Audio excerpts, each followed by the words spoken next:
The two latest teams to join the Ninja A-League do battle this evening in the western suburbs of Melbourne. Every result counts in the longest A-League women's season yet, and for two sides with finals ambitions, a win here would lay down a marker for the remainder of the season. For the last time these sides met, it was towards the end of the 2023-24 season. Gosford local Annalise Rasmussen gave the Mariners the lead in the second half before the Western United responded with a stunning goal from Chiara Di Domizio, ensuring the points were shared. Well, this is a game this evening that is incredibly difficult to predict. Both sides are so full of talent, many of whom have been underestimated in the past but have quietly gone about making their quality known over the past few seasons. The Mariners, of course, renowned for their defence, the second best in the league last season. But it will take all of their skill to keep out a Western United side who, at their best, can be absolutely rampant. And we saw that, of course, last week when they scored 4 goals in the space of 30 minutes at this very venue against the Phoenix to blow their opposition away on that occasion. Well, we'll take a look at the starting lineups now. There's one change to Kat Smith's starting 11 from last week. Melissa Taranto comes into the starting lineup in place of Emily Roach, who drops to the bench. Philippines international Sara Eggsvik is in line to make her Ninja A-League debut. As a substitute, Chloe Lincoln remains on the bench. Well, Chloe Legazzo, isn't she such a game changer for Western United, wearing the captain's armband this evening and for this season. She scored 2 goals last week. The Matilda, she'll be looking to make her case for a recall in the upcoming window. There's also one change for the Central Coast Mariners this evening, who bring in Leah Puxty to replace the American Brianne Riley. She misses out due to personal reasons. Into the squad for the first time is 20-year-old Lily McMahon, the Central Coast local, in line to make her Ninja A-League debut. Well, Isabel Gomez, it is a milestone occasion for her, her 50th A-League women's appearance. She won 3 awards at the Mariners Awards Night last season for her efforts and is at the moment one of the best midfielders in the league. She'll be hoping she can use that to her advantage against Western United. Here are the referees. The central official is Michaela Ryan. She's assisted by Maddie Allam and Janelle Samut. The 4th official today is Beck Mackey. Handshakes all around for the 3rd team. You love to see it. Well, as Western United continue their warm-ups, a nice evening for football in Melbourne for Kat Smith. Well, she wouldn't have been too happy at the way her side started last week's game against the Wellington Phoenix, but she could not have asked any more of the response with that 4-goal salvo in the first half. She'll be hoping for a more composed performance from minute 1 this evening. Mariners in their huddle. Final words from Sarah Langman, it looks like, giving the team encouragement before their first away fixture of the season. Annabelle Martin getting involved as well.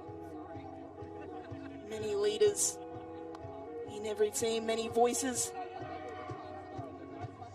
One of those loudest voices, of course, is their coach, Emily Husband, and she could have been forgiven for tearing her hair out when she saw the fixture list this season. The Mariners starting their campaign, taking on last season's top 3 in Sydney FC, Western United and Melbourne City next week. They made it 1 from 3 last week. They'll be hoping to knock off another massive side tonight. Well, the teams making their way to the middle. Catherine Zimmerman thought she scored last week. That goal ultimately credited to Legazzo. So still waiting for her opening goal of the season, but we know how clinical she can be. We are underway here in Sarnie. It is Western United, the home side, who have gotten us underway with a big kick that has gone absolutely nowhere except for a goal kick. So this is a perfect time to bring in my co-commentator this evening, Kath Canuli, former Matilda. It is a pleasure to have your company. It's always great to be here, Taryn, and so good to have the A-League women's back. What an exciting season we've got ahead of us. It certainly is. Last round, of course, 31 goals the most ever in a round of the Ninja A-League. So there was so much action, not a single team kept a clean sheet. Of course, both coaches, both defences will be hoping that that changes tonight. Some coaches might be a little bit disappointed that they're actually conceding goals, but I think it's exciting to see so many goals across the league. That's what the fans want. They want exciting football. They want to see goals, and I hope it brings a lot of people to our games. Here come the Mariners already on the attack. Pennick playing out Brooke Nunn, her compatriot, who plays it into Grace Maher, and the Mariners will have an early corner. Last week, of course, Nunn and Pennick were so influential for the Mariners. She absolutely was. You can see that Emily Husband has been super busy in the off-season. She's done some really, really good things in her recruiting and, thinking outside the box. Here's another one of those new recruits, Taylor Ray, taking that corner short, and a miscommunication means that the ball will go out for a Western United throw. Peter Trimmis was the player who was coming in short to collect that. In fact, the Mariners have the ball back, so I wonder if we'll see a long throw here, Kath. Perhaps underutilised. Annabelle Martin, one of the players who can launch one. She definitely can, but they've opted to go short here. Ball in from Martin, intercepted by Lagazzo. Tried to play it down the line. Taylor Ray in the way, though. Into the middle for Trimmis. Trimmis unable to get it under control. And the home side will have an opportunity to play out from the back. Straight into midfield, intercepted again by Pennick. Mariners applying the pressure early. Jade Pennick unleashes from the edge of the penalty area. Didn't get enough purchase on that strike to challenge Alyssa Dallor stay in goals. She's been given a whole heap of space there. She's really lucky that she didn't make some good connection there with that strike, but there's way too much space given there from the Western United defenders. And again, Pennick, look at this press from the Mariners early doors. They're making life very challenging for Western United here. Nice turn from Gomez. Now the ball played into Nunn, who tried to thread it through to Bianca Galic, the newly minted Croatian international. Dallor Stay was able to get there first. Of course, one of the talking points out of this game already is that Alyssa Dallor Stay is starting in goals ahead of Chloe Lincoln, who was, of course, at the most recent Matilda's camp. She hasn't debuted yet, but that's a big early call for Kat Smith to make. Absolutely, Taryn. We know that Chloe Lincoln has obviously been in and around the Matilda's camp. Here's Zimmerman on the counter-attack, looking to cross a ball in. She assisted a goal very similarly to that, and it was Carly Johnson who was lurking in the middle then who scored that goal last week. This time the Mariners' defence were equal to it. Nunn on the counter-attack again, another miscommunication with Galic. Both sides just trying to find their footing at the moment. We know it's always difficult when you first start a match. As a coach, you always look to, tell the players that, especially in the first five of every match, is to try and get that tempo under control, and you got to get the nerves out, and it's always sort of end to end, and you can see that the game still hasn't got to that point where it's at settling point. Zimmerman again was the player tasked with chasing after that one. The American signed for Western United last season, but it was a very injury-interrupted campaign. She only made 5 appearances last season, scored 2 goals in those 5 appearances, but Victorian watchers of women's football know her as a clinical striker. When she first came to Australia back in 2018, she played for Calder United in the MPLW Victoria, and she scored 43 goals that season. So she does know how to find the back of the net. She's scored plenty for Melbourne Victory over the years as well in this competition. Again, this Mariners press causing Western United all sorts of issues at the moment. Appeals for handball by the Mariners not given. Western United playing this transitional style. And the Mariners are more than equal to at the moment. There's no doubt Kath M. Husband would have looked at the tape from last week, would have seen what Western United did. Wellington Phoenix weren't able to combat that transitional play. The Mariners so far look a lot more solid. They sure do, and we know that Emily Husband, even from last season... This ball through, Lagazzo. Lagazzo's so dangerous, almost ate my words straight away. You nearly did, but yeah, as I was saying, we know that Emily Husband, even in the last season with Central Coast Mariners, had the girls really, really organised, whether it was in possession or out of possession, and you've seen that last week. That's where the goal with Izzy Gomez came from. Super organised in the middle of the park, the ability that Izzy Gomez has to win those balls in the middle of the park. She reads the play quite well, and the organisation of the Mariners is what really got them the win last season, and I'm sure they're going to continue to work on that and get better and better as the season goes on. Again, Western United struggling to play it out from the back. This press from the Mariners so far causing some issues. Again, that's all part of the organisation, defending from the front, ensuring that the structure of the team is solid. There's Leah Puxty on the ball for the Mariners, her first start for the team in yellow. She played 11 times for the Newcastle Jets a couple of seasons ago. She's a Newcastle local. Has come on for her start today in place of Brianne Riley, who is out of the matchday squad today, so big responsibility on her shoulders.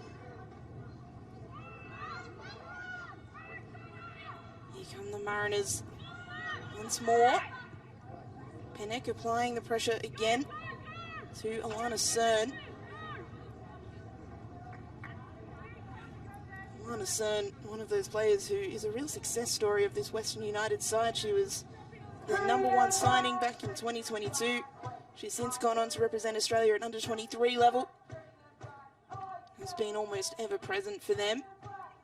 But she's got her hands full this evening.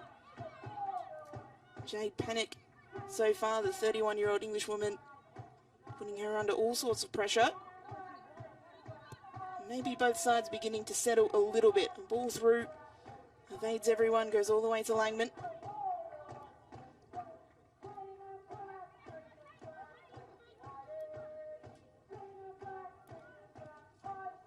Langman happy to play the long ball up the line. That header not finding the intended target of Trimis.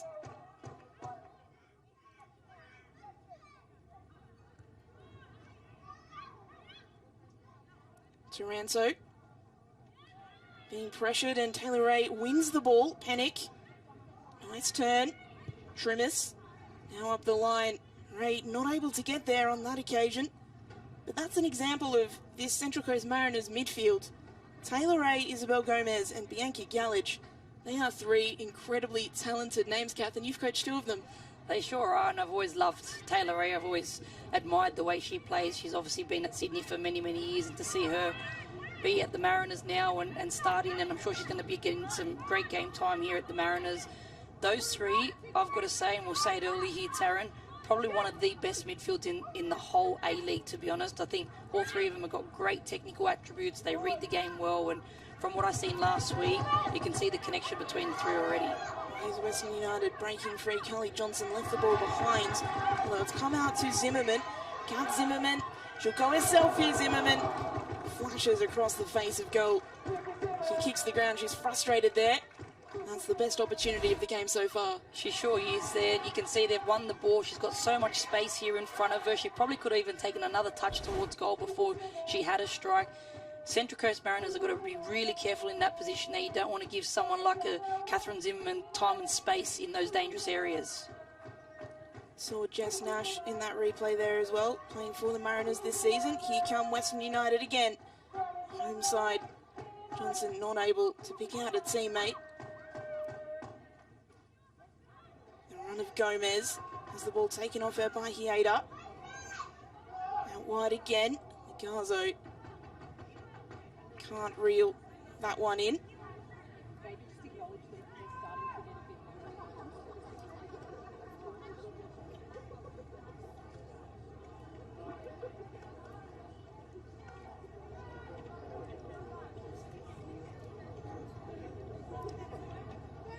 Well, it's been end-to-end stuff at the moment.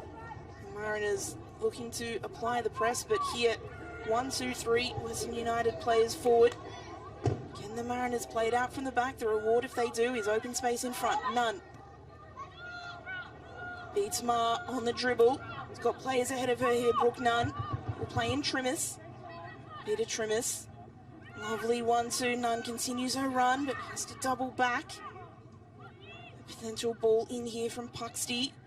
Another 1-2 in behind. She does deliver the cross in, but straight into the gloves of Dalhousie State.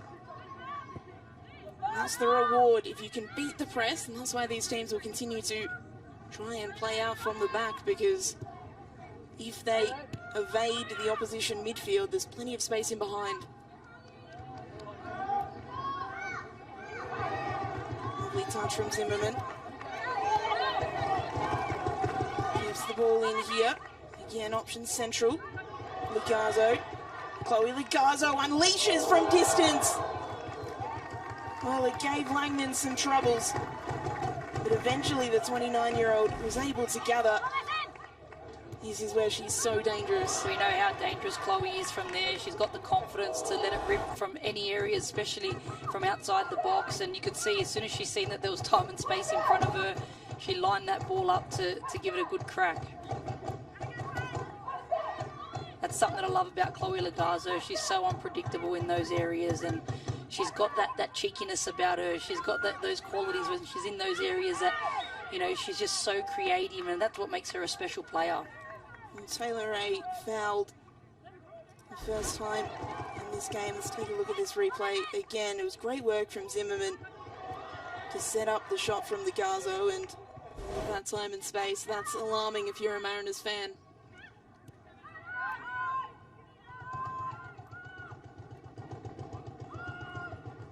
Well, Kath, we said before the game that both coaches would love a clean sheet, having not achieved that last round. Of course, no side achieved that last round on current evidence. I'm not sure how likely that is. It's been a very open game, both sides pressing high. It's not an overly warm night in Melbourne, so there'll be plenty of energy to continue that press and continuing to try to win the ball in high areas. Here's Nunn again. She's been everywhere so far. Brooke Nunn still going. Nunn will square it for Pennick. Just over the crossbar. Hands on her head there, Jade Pennick. That was fantastic work from Nunn again, linking up with Pennick. She just missed the target. She did. I think she'd be a bit disappointed with that once she looks at that back tonight when she gets home. I bet you wouldn't be happy with that one. But Nunn's been absolutely outstanding these first 10 minutes. Her ability to run with the ball at pace and to find Pennock in that area was great. Here come Western United, looking to make use of the space in midfield. That is a lovely ball from Hieda. Cutting inside is Medwin. Aiming Medwin, defended away by Nash. Medwin, of course, scoring last week. The 25-year-old from Tasmania. It was her first A-League women's goal.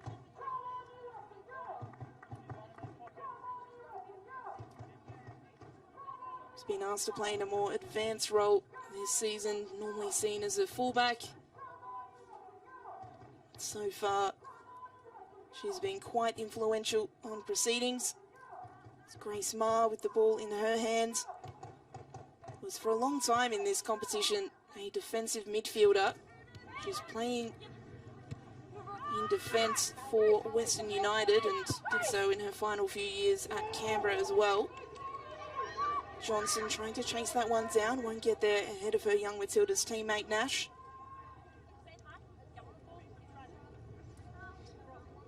It's interesting to see that Jessica Nash has made the move from Melbourne Victory over to Central Coast Mariners.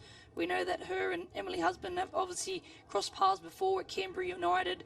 And you can see here with the Mariners that she's actually playing more in a central role, where with Melbourne Victory she played more as a fullback. So it's interesting to see if that's something that she wanted to pursue more and really start to learn the trade of that centre-back role. All the way back in 2021 when she debuted for the senior Matilda side against the US, that was in a centre-back role. She was only 17 years of age then. She's come a long way in her career.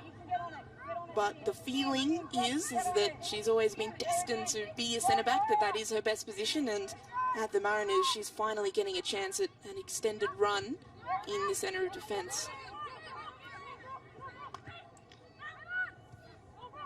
And it's great to see the youngster actually recognise that. Mariners have won the ball high again. Look at these numbers streaming forward. Brooke Nunn trying to play it in behind. It's gone all the way to the back post. Trimmers almost got there. But Dallas State was smartly out to it.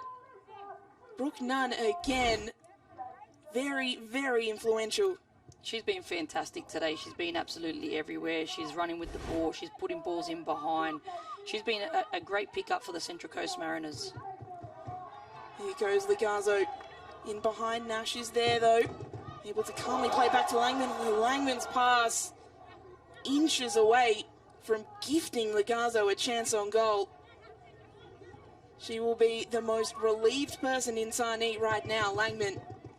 The play continues. Here goes Western United again. Zimmerman. Taranto. Ball taken away from her and off goes Nunn once more. Searching for Pennick up the line. Pennick got there. Played it into Western United's Cern. The ball's gone out of play. You can see their possession relatively equal so far. That does pass the eye test. Both sides looking dangerous. You can see here Sarah Langman just taking her eyes off what was going on the pitch, and she's very lucky that she got away with that one. Very lucky indeed.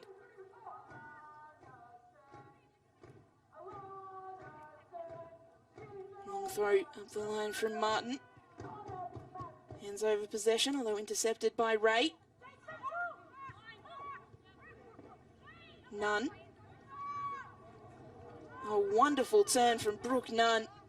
And it's cleared away by the Western United defence. Taylor Ray just making sure that Jess Nash has enough time to regain possession.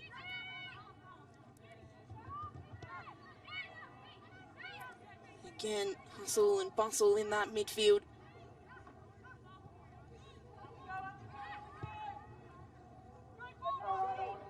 Lovely ball over the top. The Mariners building towards something here. Trimmers forced to play back. Taylor Ray patrolling in that number 6 role.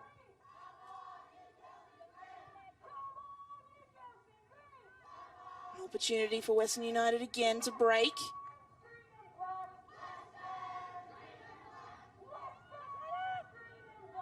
It's great to hear the Western Corps out in force at Ironbark Fields as well for their Western United side, who have given them a lot of joy in the 2 and a bit seasons they've been in the competition. That long ball though wasn't able to find the feet of Medwin.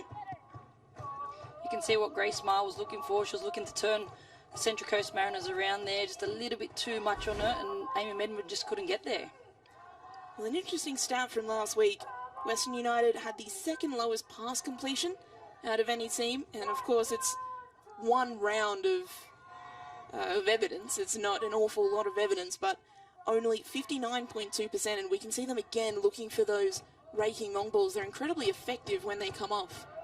Absolutely. You know, we look at football and everyone wants to obviously play and be in possession and look for those little passes, but sometimes if you can get to A to B with one pass, why not be able to turn Here's teams a around? shot from distance from Isabel Deakis, who hasn't been super involved this game, the Colombian American, but had a shot from distance there. She sure has, and you can see that, you know, Sarah Langman possibly wasn't ready. She thought that she could give herself a go from there, and you could see a couple of times here when the Western United players have got possession of the ball in certain areas that they are looking to have some shots from distance. I wonder if that was a little bit of instructions from Kat Smith before the game. Well, no doubt she watched the compilation on the A-League's YouTube channel of all 31 goals from round 1. A number of them were long-range efforts like that. Zahakis did score a number of those kinds of goals for Bulleen Lions in the MPLW Victoria, where she was named Players Player of the season. Big reason why she is starting for Western United today.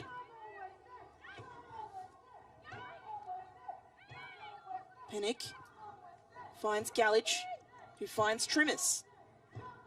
Gomez is ahead of her. Instead, she'll be forced to check back. Brooke Nunn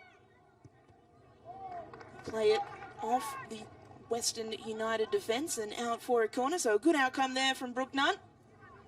It sure was. You could see what she was trying to do. She was trying to play that little ball in behind to find that run that was making a forward run in behind there. But we've got to mention Brooke Nunn. She has spent a lot of time at the Arsenal Academy back in the early 2011 to 2014. So she has also played in the English youth teams as well. So she's no stranger to some top clubs and obviously some English youth teams as well. Ray's delivery cleared away by Western United. The Mariners will have another chance to dink a ball in. Jess Nash. This time it's headed away by Lagazzo.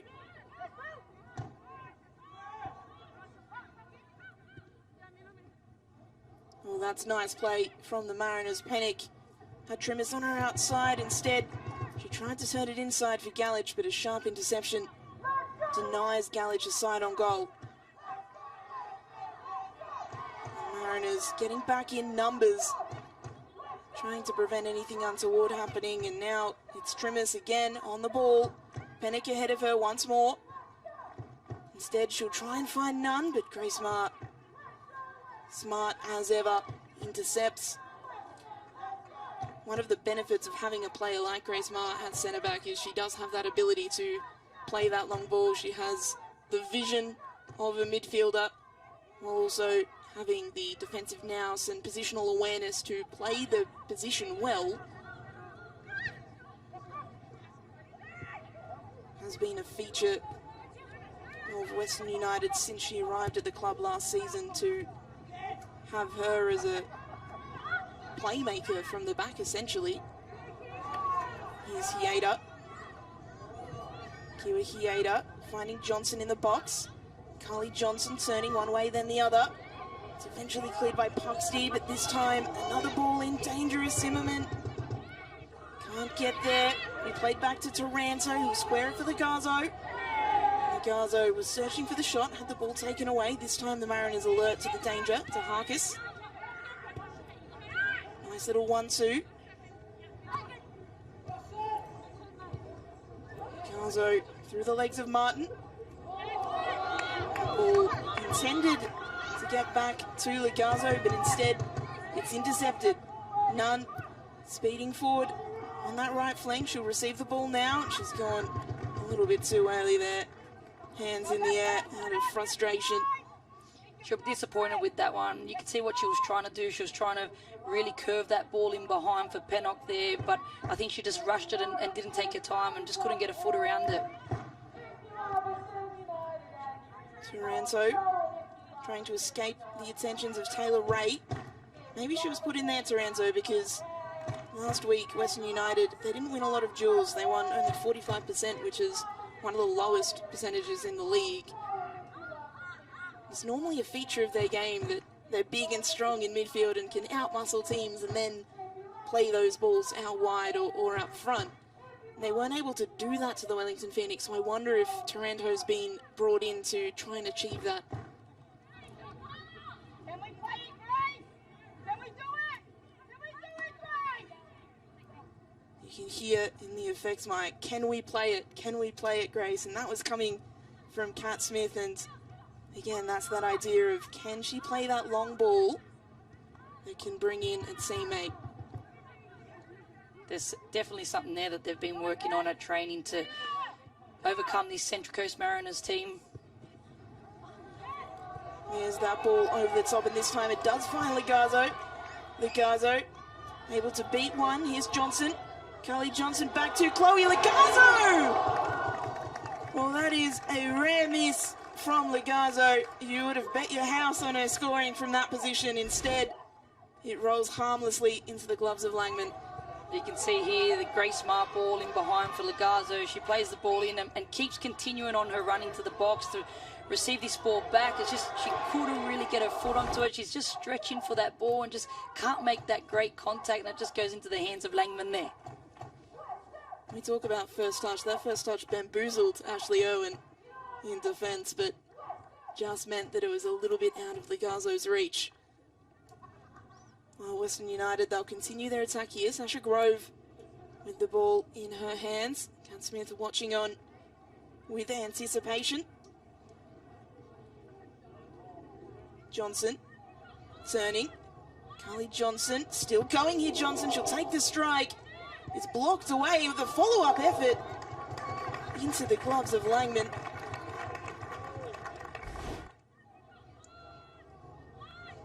Great strike here from Johnson there. She knows exactly where the goal is. She makes that contact with the ball and was lucky to get that block from the Central Coast Mariners. Ball contested in midfield. Tahakis won it for Western.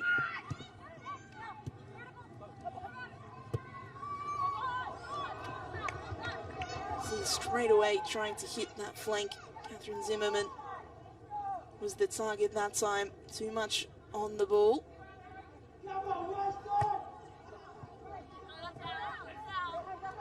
Ball stayed in. Martin holding off Legazo. Will play it central. Now intercepted by Western United. Taranto not able to get past Taylor Ray. That's great number 6 work from Taylor Ray there, just ensuring that Taranto was not able to play the ball any further. Grace Maher with the throw. We'll come back to her. Ball delivered in and headed away. Hiata's there to gather the Japanese national. Nice little run from Sasha Grove. Is able to play the ball up the line. Edwin going one way, then the other.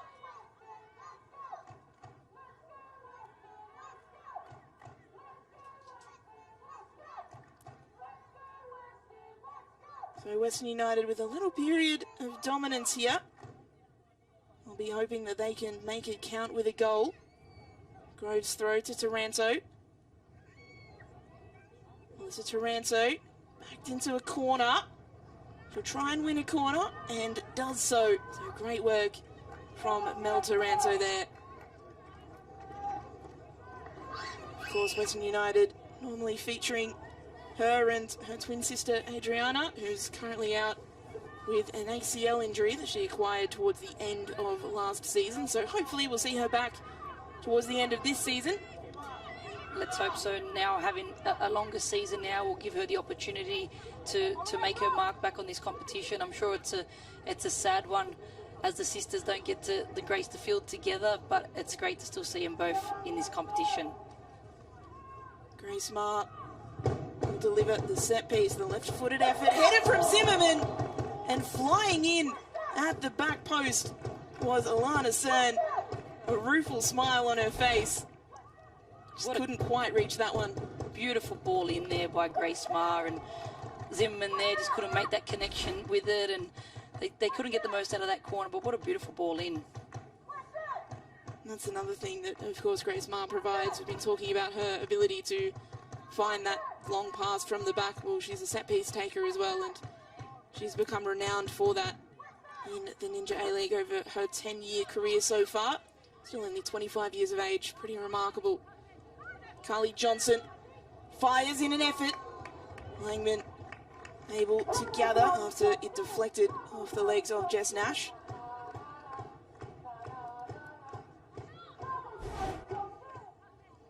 You can see here again, the Mariners are just giving Western United way too much space in those dangerous areas, especially players like Legazo, Johnson, Zimmerman. You have to be able to close them down quickly, especially in those dangerous areas. Mariners perhaps playing a slightly deeper line, wary of those long balls and that counter-attack, but then of course you do risk leaving that space in that half space there, and that's always the thing with football. There's pros and cons to everything. Western United have had 4 shots on target so far. The Mariners haven't been able to hit one. Here it might be one. Pennick not able to get there ahead of Dallas State. The Mariners, they've had their chances, but they just haven't been able to hit the target and really challenge Dallas State as of yet. Absolutely, you can see how they are well organised. They do win the ball back quickly. They are getting themselves in those great areas, but once they do get into that final third, it's about the decision making. They're just not clinical in that final third, and I'm sure that that's something that Emily Husband's going to address at half time.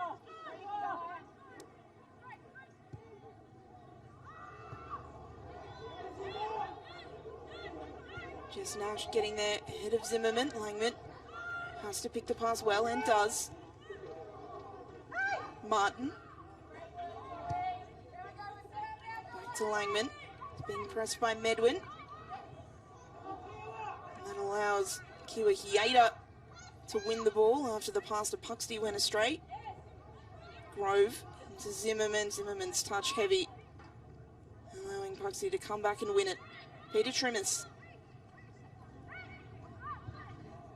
tries to play it back square. Ray gets there just ahead of Ligazzo. Pennick letting the ball roll. It goes very calmly to Ma, who is happy to play it back to her keeper. You can see how comfortable Grace Maher is on the ball. You can see that she's played majority of her career in that centre of midfield role, and she does it so well from the back. She's just so comfortable, and to see her that she's still allowed to get forward and take set pieces and take corners, because we know how much Grace Maher used to like to get forward, and to be put in that more of a defensive role, it's great to see that she still plays such a crucial role for Western United. Nice turn there from Gomez. She'll find Nunn on the right flank. Brooke Nunn squaring it. That ball from Galich not quite reaching its intended target. Mariners will have another chance though to recycle possession. Martin back to Nunn. Brooke Nunn not able to get past Zimmerman, so the Mariners will earn a throw. You can see here a bit of a crunching tackle there from Izzy Gomez, and Catherine Zimmerman is just limping a little bit here, and we know that she hasn't had the best of luck with injuries across the Ninja A-League. No, hopefully she can walk that one off and continue. Western United fans would love to see her have an injury-free season, because her strike rate is very good in this competition. 16 goals in 45 appearances. That ball bouncing around the Western United penalty area is able to be cleared away. We definitely know how clinical Catherine Zimmerman is, especially in front of goal. We've seen it, across the A-Leagues, but we've also known how successful she has been as well in the Victorian NPL. We know that she can put the goals away, and it was one of the things that, lured her to this Western United team. And there was Grace Maher just requiring some attention for a moment. She'll jog off the pitch to receive that. Hopefully she's okay. Seemed to be saying that she was fine. In fact, she's jogged off the pitch to take the throw. That seems to indicate nothing majorly wrong. Maybe just needed a moment to herself.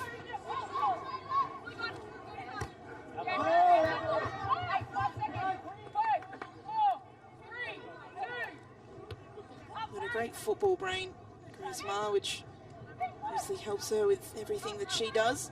Sorrento winning the ball back there in midfield for Western United once more.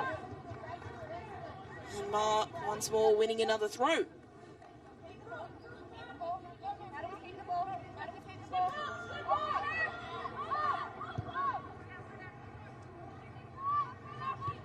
Sasha Grove finds Hieta.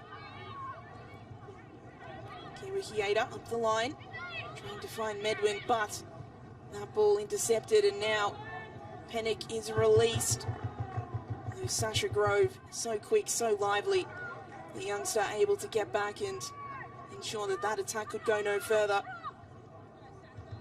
Only 19 years of age, Sasha Grove. She's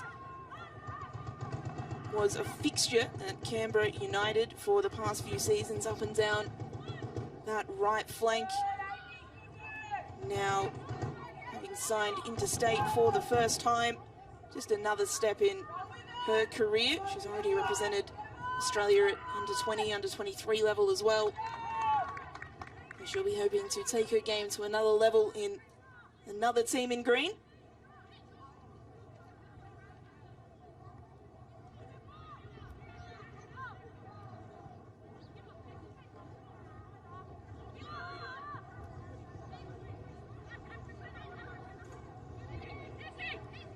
Good turn from Gomez. Back to Nunn.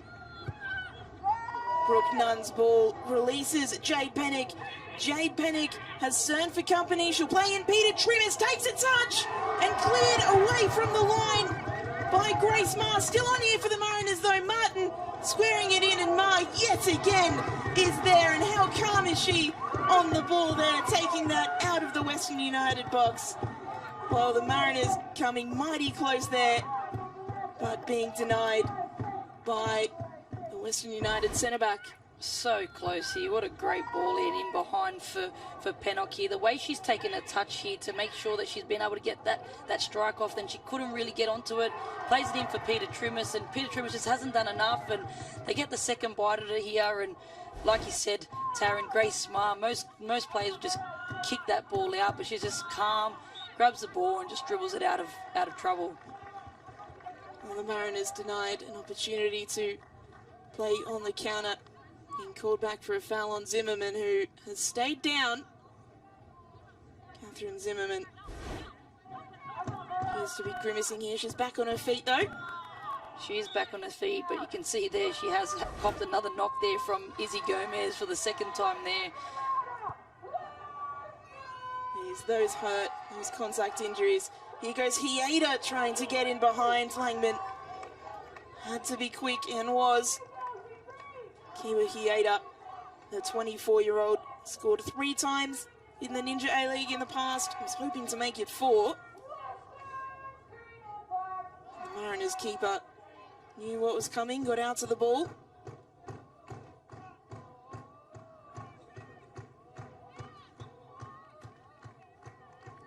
Oh geez, we've seen some fantastic chances for both sides so far. As we see the Western Core getting the crowd involved. I always love to see those community support groups, those active support groups that exist across the league. Always adding noise and colour. It's fantastic to hear. Here's Grove. Hieda. Her touch got away from Puxty. Now ball delivered in from Medwin. Cleared away only as far as Legazzo. Chloe Legazzo trying to escape Taylor Ray. Can't do so, and eventually the Mariners scramble it out of danger. Grace Maher delivering, dangerous to Legazzo. But Gomez able to take the ball away. Fouls Carly Johnson. Western United will have a free kick in a dangerous position. They sure will, and Isabel Gomez is not happy with that decision there. And at this point in the game, to give away a foul like this in a dangerous area, you can see Chloe Legazzo here, and you know, we know that a lot of these players here that can take a shot from distance. Central official today, Michaela Ryan. Hasn't been too many fouls this evening so far, but a lot of them have been committed against Kath Zimmerman, but Western United more broadly. Taranto and Maher standing over this free kick. Taranto takes the strike.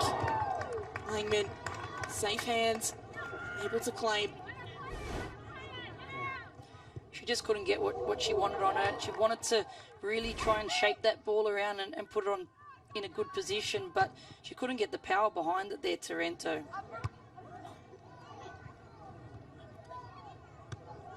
Taylor Ray's head up, bouncing around. Zimmerman, use of the body to keep the ball. Now Taranto again. Legazzo. Legazzo's pass not able to beat Puxty. Will play it back under enormous amounts of pressure here, Jess Nash. Well, Amy Medwin almost winning the ball there from Nash. It was 2v1. She was put under a lot of pressure from her teammate. Did manage to get it away in the end.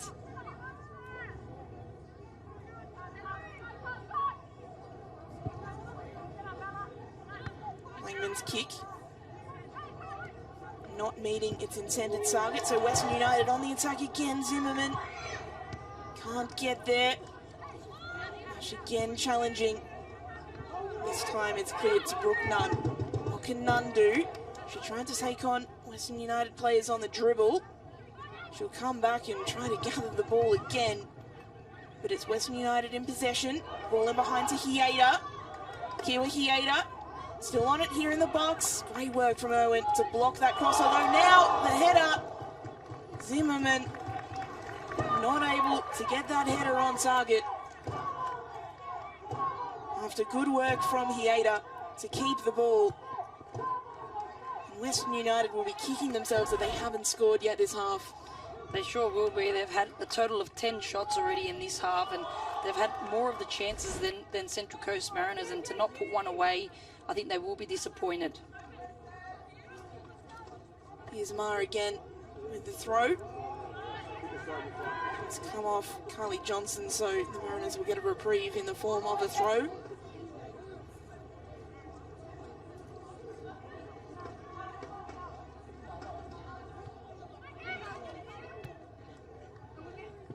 Pennick around the corner to Nunn. Brooke Nunn has Trimmis ahead of her. She'll try and find Peter Trimmis and does so. Peter Trimmis trying to cut back inside against Sasha Grove. Trimmis still on here, although Western United shirts back. Out wide to Nunn. Brooke Nunn delivering. Cleared away from Western. And now an opportunity to get numbers forward. They're more than happy to keep possession, it looks like, at the moment. Martin sliding in and dispossessing Johnson. So it'll be a Western United throw.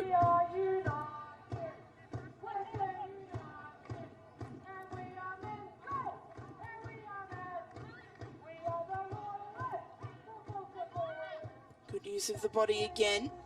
Taylor Ray now. Assessing the options ahead of her, decides to go back instead. Owen to Nash.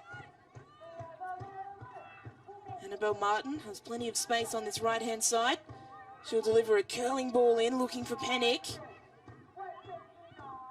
But Toranzo was there, and very smart. Was able to play a ball up the line. Well, this ball just refusing to go out, just Nash pointing at it as if to say, well, hasn't that gone out? I don't think it did, to be honest. I think she was just in shock. I think she was waiting for it to go out and get the throw in, but she did realise that the ball wasn't going out. It was about to stop there, and she's sort of hanging there. Well, I'll play on from here if it's not going out. Just the quizzical look, as if to say, how did that not go out? Anyway, we saw a physics-defying goal in Melbourne against Melbourne City in round one. Maybe a physics-defying non-throwing, the ball just not wanting to go out. Anyway, play continues. Mariners with the throw. Appeals for handball, not given.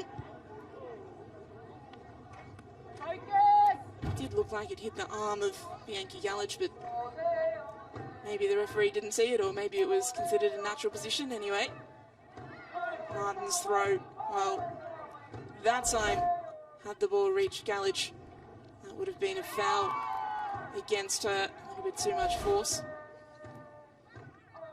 That replay was the handball shout, Kath. Did you see anything in it? No, I didn't, but you're always shouting for handball on the field. Everyone, it's always trying to get what you can on the pitch, so there's no doubt that anyone will be shouting for a handball shout there. There you go, chest onto arm, so that's why it wasn't awarded.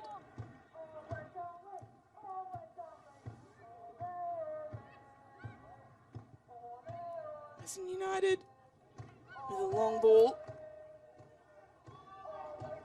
Again, looking to apply that pressure. You see Zimmerman.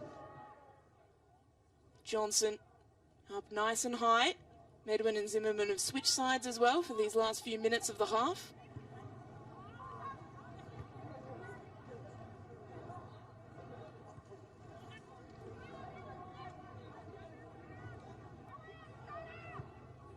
Well, 5 minutes of stoppage time in this first half.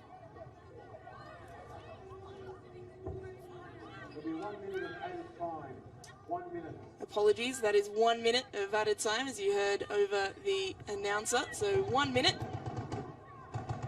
Get think 5 minutes was a little bit steep given what we saw. It has been an all-action first half, but still scoreless in Sarneet. Western United have probably had the better of the chances, but still time for anything to happen in these last 30 seconds or so. Western United hoping that they're the team to have that final chance.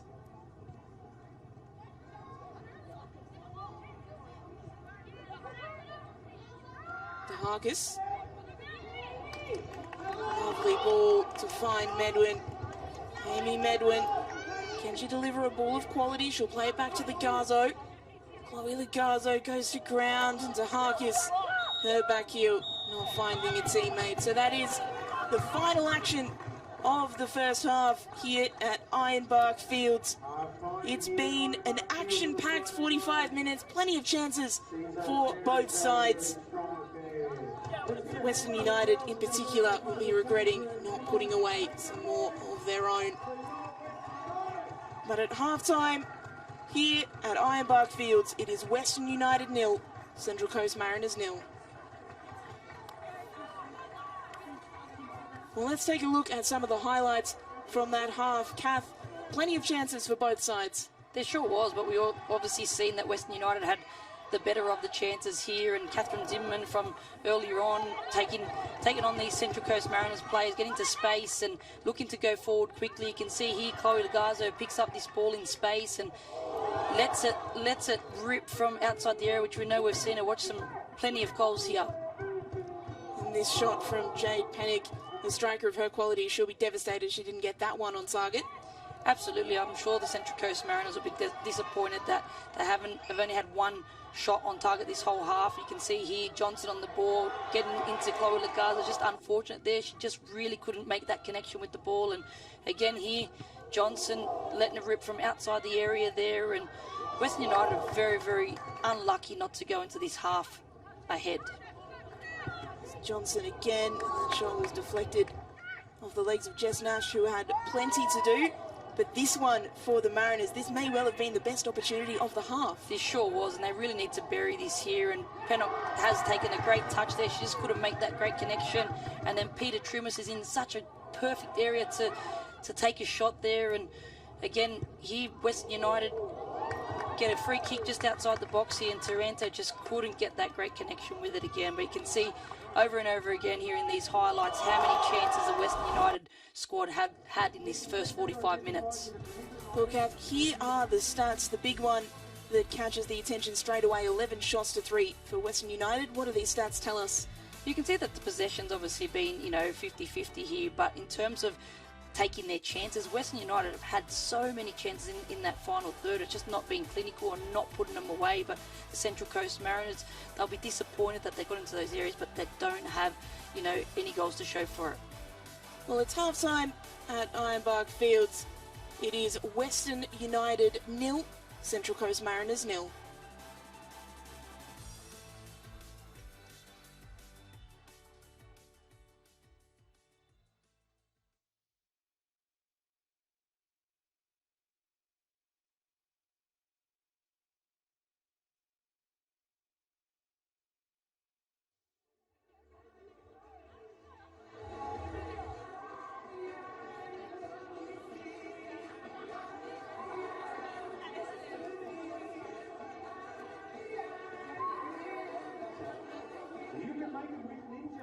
Barbecues are better with electric grills that sear and char like a gas grill.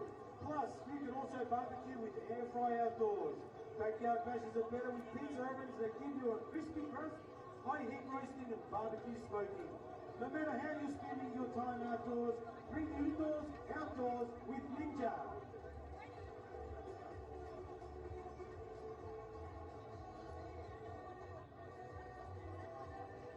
Top Gear Australia is now on 10. Home Ryan, Jonathan Opalia and Claire Jocelyn are freewheeling across the wheel. Buckle up for Top Gear's high octane action. Thursday, 7 on 10 and 10 Play.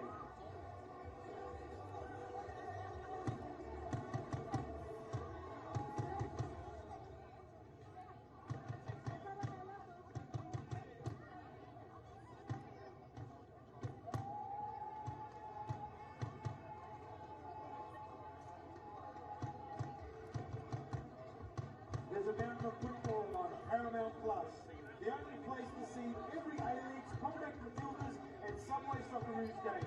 Live stream every game, every goal, and every moment live on Paramount Plus.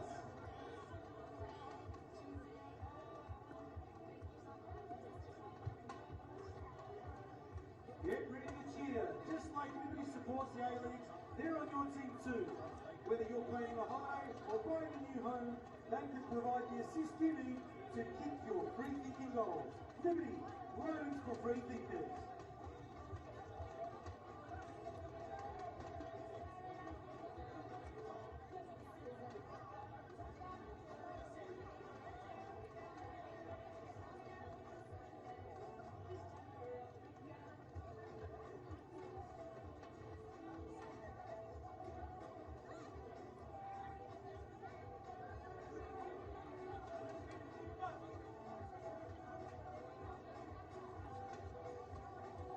And we're buzzing with excitement to unveil our season 24-25 new women's home kits featuring sharp collars and bold retro stripes.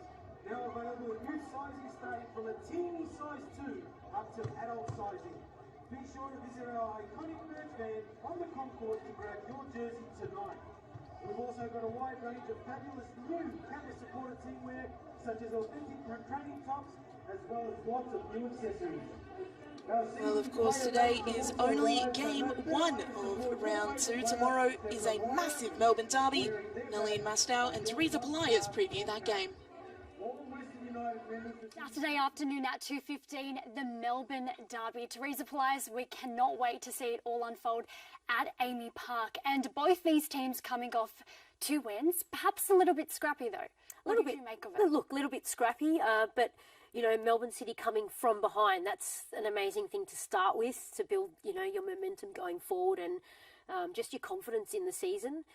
Victory, bit of a scrap, but, you know, they've got players back. I mean, Gilnick's back scoring.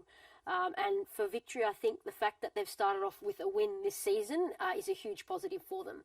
You mentioned Em Gilnick, and she has now scored 23 goals in the last 23 Ninja A-League games, going all the way back to when she was at Brisbane Roar. I mean, just how important is it for Victory to have Gilnick firing so early in this competition? Look, a player like her is always going to fire. She's just got that quality about her. I think it's, for her, it's keeping healthy during the season and you know, maintaining that consistency and being available week in, week out. If they can have Em Gilnick available every week this season, they're going to go very, very far.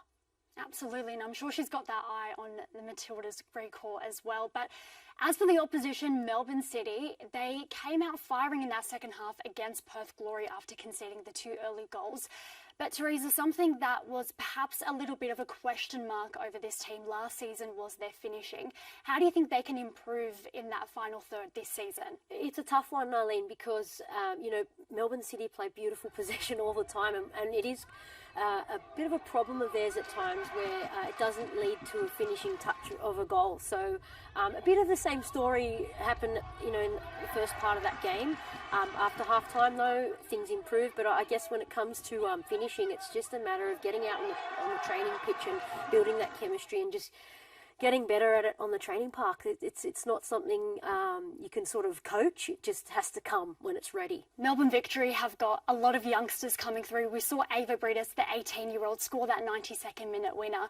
How important is it just for Jeff Hopkins to be able to call upon youngsters to change the game? Yeah, I think every team's going to need their youngsters this season, and we saw that in Victory. You mentioned Ava Bridas came on and scored an absolute bomb for the winner. So Victory have a bench full of youngsters, and they're going to need that this season. Well, this is one you will not want to miss, the Melbourne Derby. It's live on Saturday afternoon at 2:15 p.m. Well, of course, only a couple of weeks ago now until the A-League's Unite round brings together the future stars of the game. If you haven't already, make sure to mark these dates in your diary. The 22nd to the 24th of November, it is Unite round returning to the A-Leagues. Ninja A-League playing out of Leichhardt Oval, the Isuzu A-League out of Allianz Stadium. Tommy Orr, 2 venues, 14 clubs, 1 city. It promises to be an absolute football feast for A-Leagues fans. Absolutely, and, you know, fans very much at the forefront of this weekend, and it's exciting to have, you know, so many exciting games and so many football fans from around the country and New Zealand, of course, all in one city. And, the family atmosphere and the things going on around the games, I feel like there'll be a lot of excitement. So a lot to look forward to for A-League fans. There's going to be legends on display, food trucks, DJs, you name it. The entertainment is sorted for Unite Round. In the women's, there's obviously the standout fixture. They're all great games, but the grand final rematch from last year, Sydney FC against Melbourne City. Yep. Of course, they finished 1v2. Melbourne City pipped them to the Premier's Plate on the final day of the season after Sydney FC got that terrible loss by their own standards against a Melbourne Victory. If you're looking at the men's, the Isuzu A-League out of Allianz Stadium, I mean, where to start with the games here? Yeah. Not only is there a derby between the Mariners and the Jets, but a Sydney derby as well. Yeah, all huge games on everyone's bucket list. When the draw comes out in pre-season, these are the games that you have your eye on when it is, and to have them all on the same weekend in the same city just gives the fans a fantastic opportunity to experience all of them, and not only necessarily at the game, but in and around the game, the pubs, and the family atmosphere that I'm sure that will be happening in Sydney. So it's very exciting. If you haven't done already, head to aleagues.com.au to get your tickets for Unite Round. Reserve your spot there. Take in as much football as you possibly can. The 22nd to the 24th of November, it is Unite Round. Well, still half-time here in Sarnie. It is Western United 0, Central Coast Mariners 0.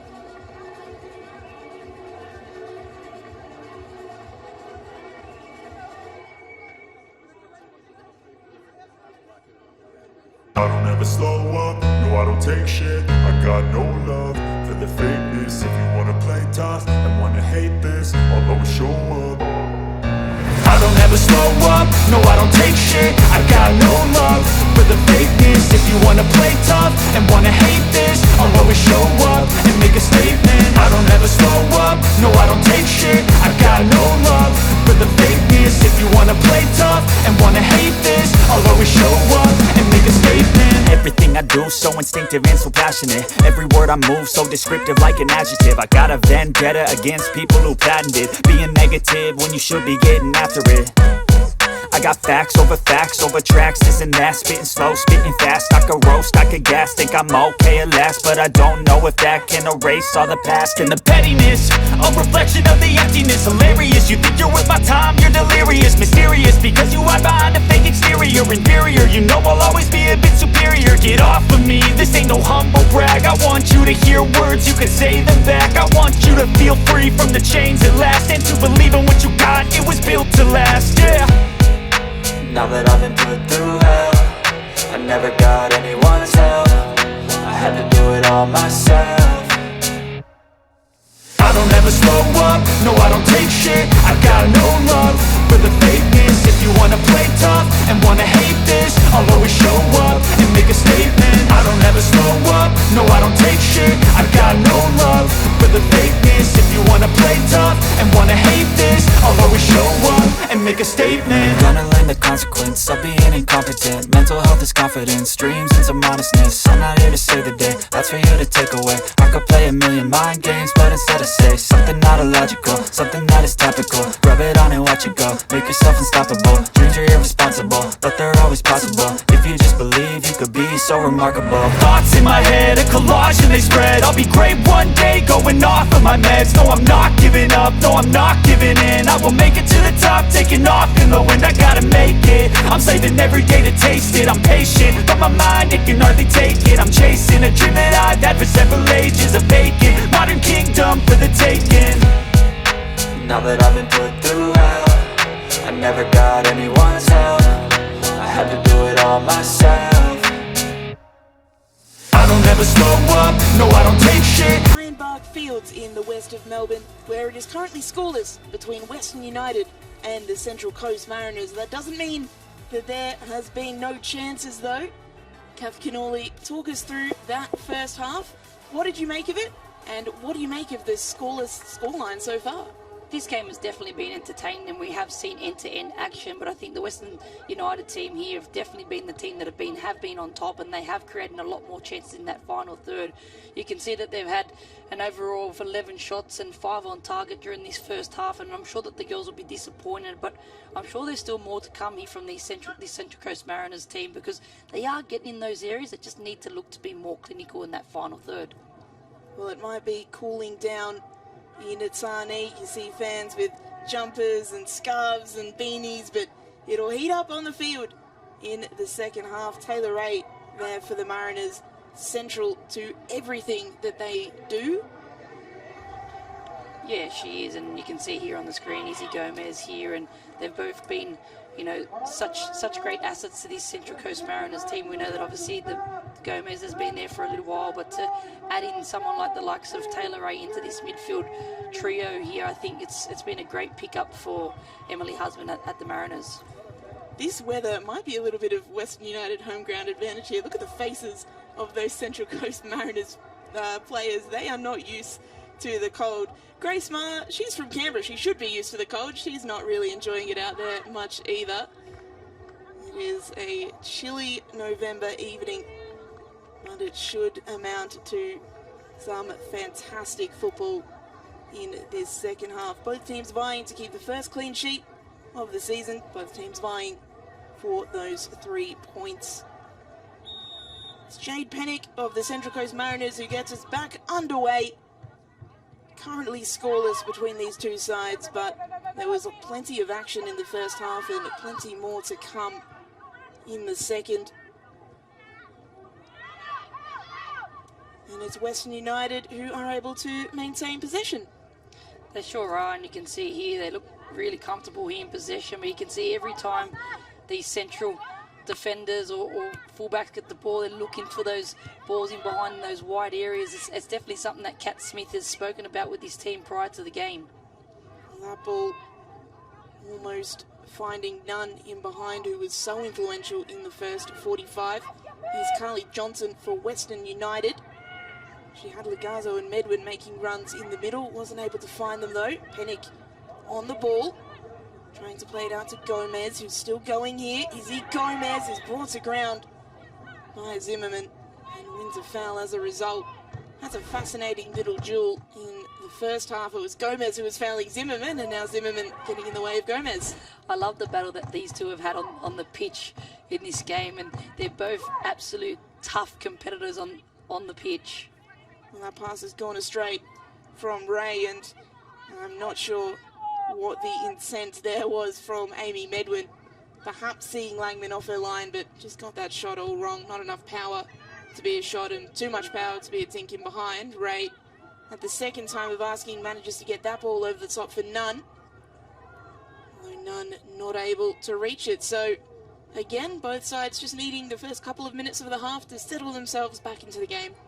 It's like any half, the first 5 and the last 5, you always got to be really mindful of your concentration, how you can start to control that tempo of the game. You can see in this wider shot where you can see the corner flags there, you can see the way the wind is blowing as well, which is going to take a bit of a toll on this game as well, and the players and the teams have got to have an understanding of the conditions. You can see that wind at Iron Park Fields will play a role this evening, as will no doubt many of those substitutes that are warming up in the background.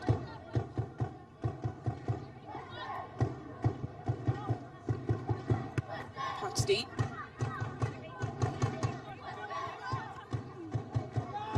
Pieta able to get there ahead of Ray. Taranto now playing it forward. Sherwin able to clear.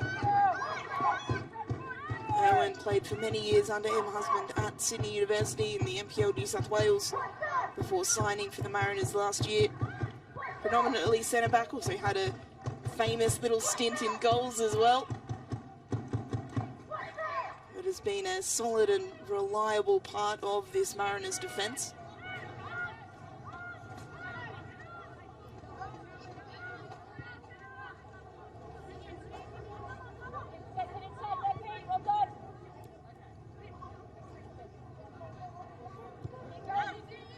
Tasha Grove. Ball straight up the line. Headed away by Irwin. Taranto. Taking it out of play, and it'll be a Mariners throw. Taranto was very heavily involved in that first half. Took a free kick that came close to escaping the clutches of Langman, and is somewhat of a midfield wrecking ball at her best. Taranto. Johnson playing it out wide to Zimmerman. Catherine Zimmerman will put in a ball towards the back post, a header. Medwin reached it, but could not adjust her body to get that header on target. What a great ball in here from Catherine Zimmerman. She's absolutely cleared Sarah Langman. If they make a contact here, that's in the back of the net. That time was just a little bit off there. It was interesting. Puxty's hands went straight to her head because Medwin got in ahead of her, and you could see how disappointed she was in that. But it was almost like she was too close to goal. She just wasn't able to get over the ball enough. She didn't. She just hasn't judged the way the flight of that ball, the way that ball's come across, and if just a little bit more timing once it's come in. But the wind as well definitely plays a part in this. Medwin's ball in behind Irwin, getting back to clear it out of the path of Legazo. Medwin again against Puxty. This time she gets some help from Gomez, who heads it away to Galich. Bianchi Galich on the turn, in some space. Will play in Nunn. Brooke Nunn is free as a bird here. A heavy touch, though, means that the ball will come to Dalhousie State. Taking another look at this ball in from Zimmerman and Medwin. Yeah, the header just didn't hit the right part of the head, maybe. It didn't. I don't think she's really judged the flight of the ball there, but she's actually got herself in front of Puxty, and she just hasn't judged that flight of that ball that was coming in. It was just unlucky timing. And Trimmer's attempting to take the Western defence on herself. Instead, Dalhousie State able to play the ball out of the back. Pressure being applied, though. Hieda being forced to take that out of play by the work of Gomez. Puxty's throw. Back to Gomez, who'll play it all the way back to Nash.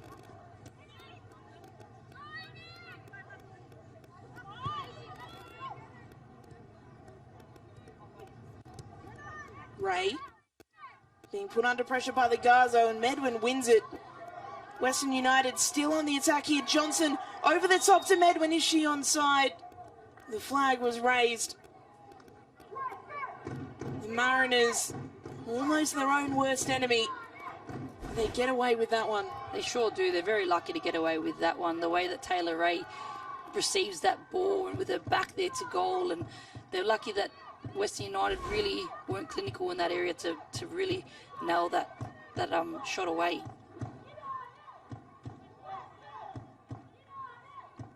Grace Marr, who was so influential in the first half with the throw.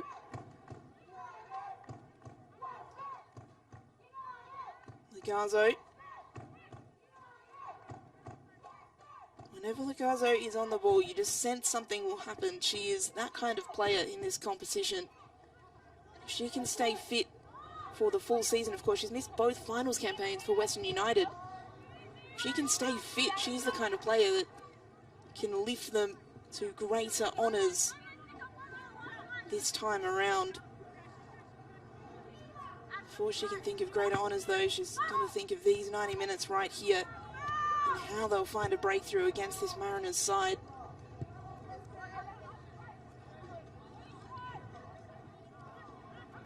Carly Johnson plays in the overlapping run of Zimmerman. Zimmerman's low cross, Langman spilled it and eventually got there ahead of Hieda. Great 1v1 ability here from Catherine Zimmerman. She's taken on a defender there and a low and hard cross into a dangerous area there, and Langman's very lucky there to deal with that. Langman, she's been okay so far. There's been a few of those nervy moments, though, where The ball spilled for half a second. Western United haven't been able to capitalise as of yet.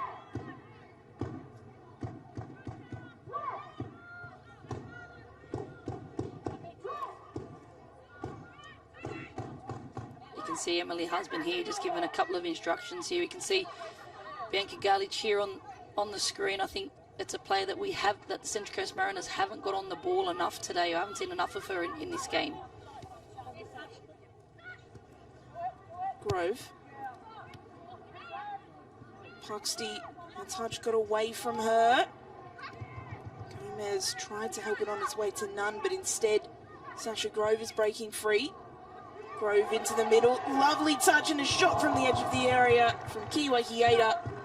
Not enough power on it to challenge Langman. It wasn't. They do find her there in a really great area there. She probably could have even taken another touch and really had a strike on goal. She just rushed it, not being aware of her surrounding, what's around her. It was great work from Grove and then Lagazzo to play that little back heel. That's the qualities that Chloe Lagazzo brings to this Ninja A-League. We're so lucky to have someone like Chloe Lagazzo in this league because we know how creative she can be and what an exciting player she is. Lagazzo, she's still only 29 years of age, so still plenty of time left in her career.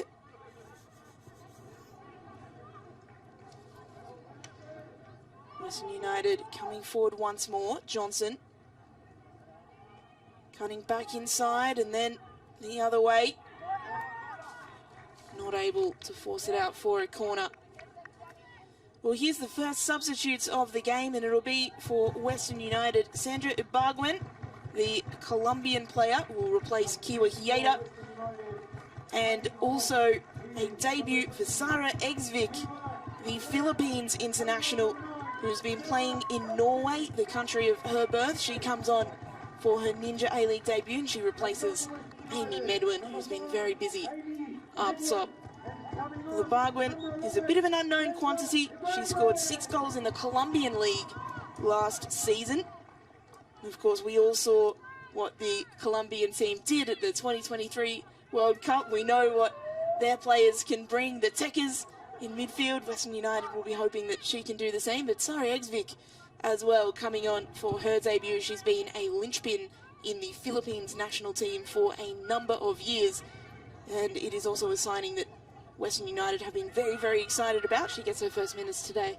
She sure does, and two great signings here for Western United. I'm really excited to see Ibagwen on the pitch. She's, like you said, a Colombian youth international as well, and it'll be great to see what she can bring to this league and what she can bring to Western United. Western United having somewhat of an association with the Philippines, of course. Their former head coach Mark Torcazo, now the head coach of the Philippines national team. And their inaugural captain as well, Jacqueline Savicki, was part of the Philippines team as well.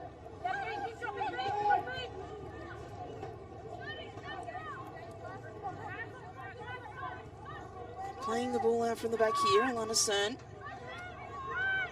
Grace Ma being pressured by Trimmers. He's trying to make something happen, the youngster. That ball into midfield, Egsvik, her first touch, Sasha Grove. Ibagwen, ball taken away by Gomez. Puxty, well, not fouled, says the referee. Industrious work from Ibagwen to win the ball. Into her side, a throw.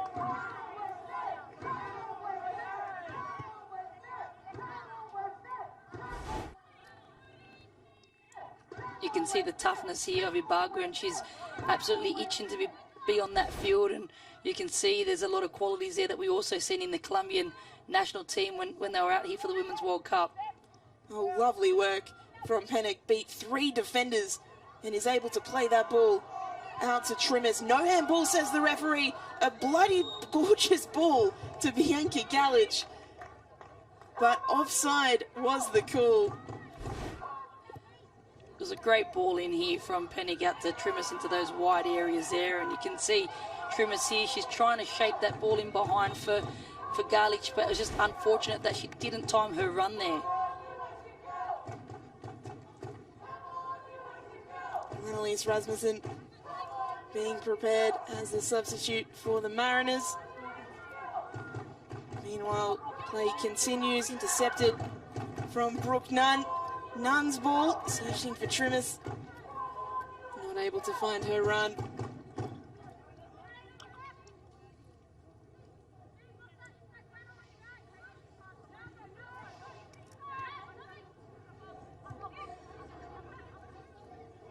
Western United just having a period of possession here. But again, they have to be careful, as has been the case all game. The team playing the ball out from the back. They're under threat from the opposition press.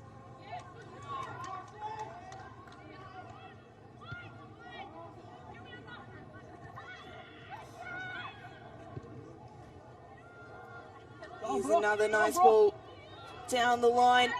Mariners in space here. Brooke Nunn central, but Pennick will take the strike and hit side netting. Oh, Jade Pennick. That was a fantastic opportunity for the Englishwoman.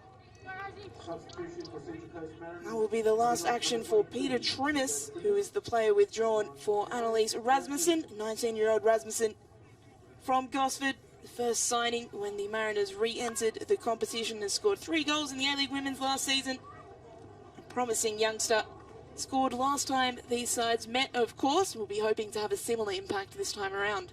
She sure is, and she's got some superb qualities, and I've watched her for many years in the NPL playing at the Central Coast Mariners. She's an academy product. She's come through the Central Coast Mariners, and to be on the pitch today and to be part of this squad, she was one of the first signings when the Mariners announced being back in the Ninja A-League as well, and I think she's been fantastic, and she's a player that can come on at this time in the match as well and really make a difference. She's a true game changer. Well, this is not ideal signs for Western United, with Grace Ma currently requiring physio attention.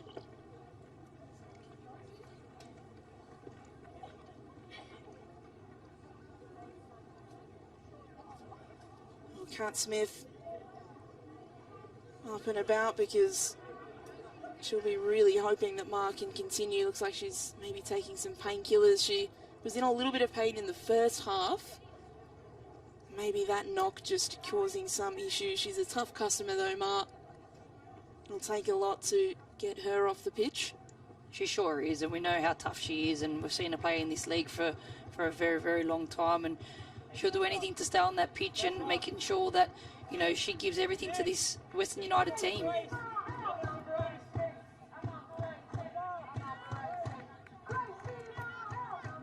The Western Corps giving their support to Ma. She is okay to continue.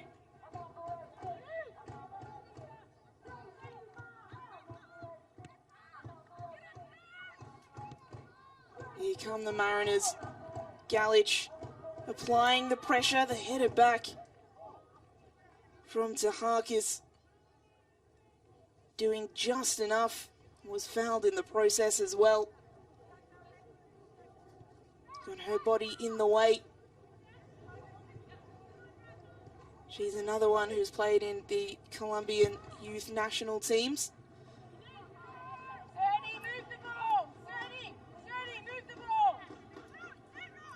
Kat Smith just giving instructions there to Alana Cern. Here's Nunn. That pace of Brooke Nunn causing all sorts of issues. Nutmegs Grove, but Grove recovers really well. Sasha Grove's probably the only player on the pitch that can keep up with Brooke Nunn. She's been assigned to marking the Mariners player, and it's been pretty successful so far in this second half. Lugazzo now on the ball. Zimmerman.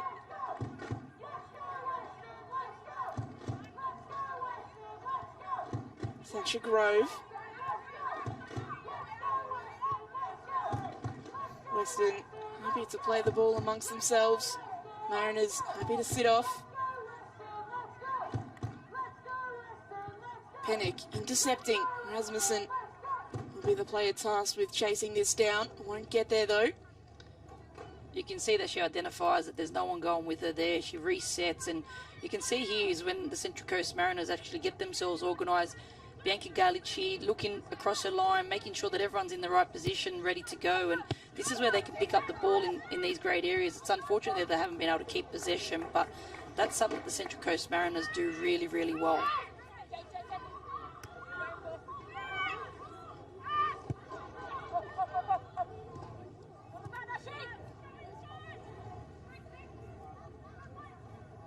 Here's Ma. Tempo just lowering a little bit as this game goes on. Grove, ball evaded her, will go out for a Mariners throw.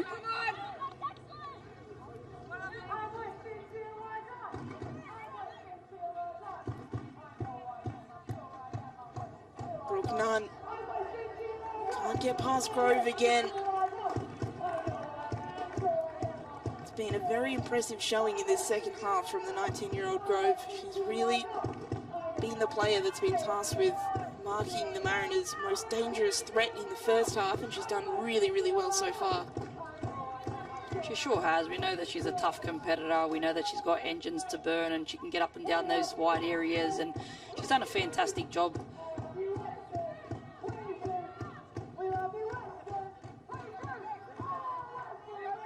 Margaret trying to chase that one down. Nash instead will play it to Irwin. Gomez now. Nice turn from Galich. Galich's ball in the path of Rasmussen. Dunlop State got there first. And that's what Bianca Galich can do. You get her on the ball. She can play those balls and split defences. That was an absolute beautiful ball in from Bianca Galich.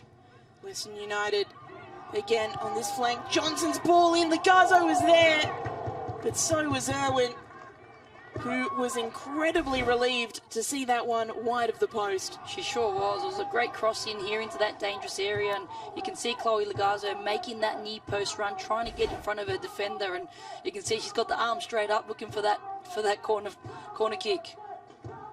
Well, that's second touch from Irwin. The first one did really well to take it away from Legazo, and then the second one almost snuck it into the corner of her own net. She was very, very relieved. Legazo, the player tasked with taking this corner, she'll take it short, so it'll come in from a different angle. All the way out to Ma, whose left boot swings it in. Zimmerman is there, trying to find a teammate, and a shot is made, but it'll balloon straight into the gloves of Langman. Lana Cern, the player who managed to get the shot away.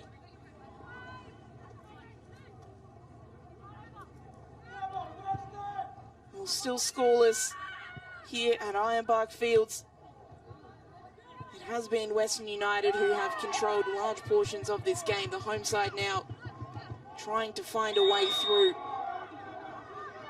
And seeing that possession stat now leaning in favour of Western United as the first yellow card is produced of the game. Isabel Gomez, the player who has been making fouls one too many times for the referee. So Michaela Ryan has produced that yellow, the first yellow card that either of these sides has gotten this season.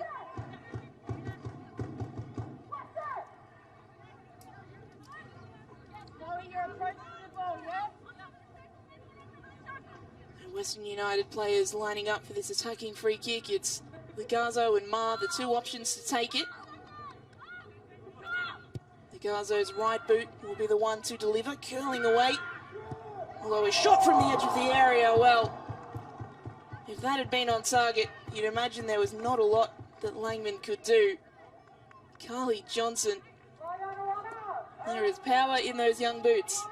She definitely can strike a ball, young Johnson, that's for sure. We know that she's got plenty of goals in her, just giving her the right opportunity and getting her into those right areas. Mariners just need time on the ball here. Gomez trying to make it happen and is fouled in the process.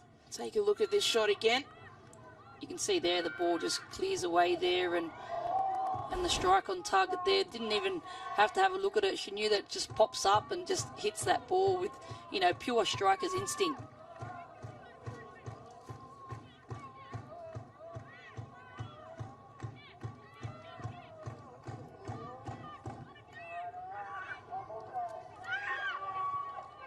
Vic. Sasha Grove.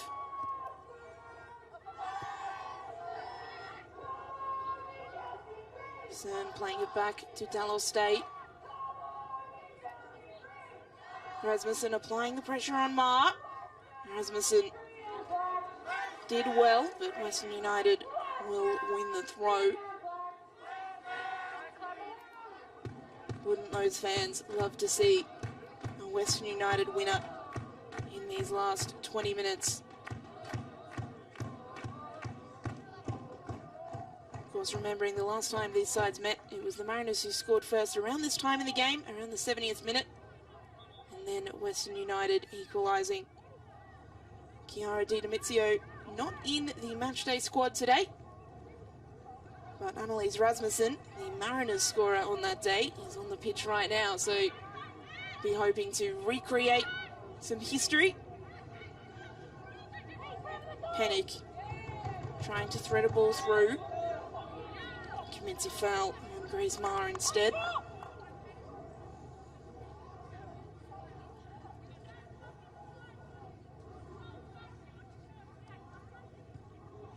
Grace Marr, a bit of walking wounded at the moment.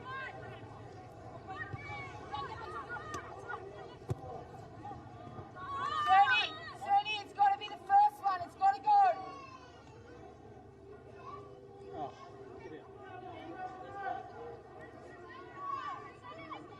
So Puxty will have a throw for the Mariners. The second half has been a lower tempo, but it's been one that Western United have probably more comprehensively controlled. The Mariners' best chances all came before the break.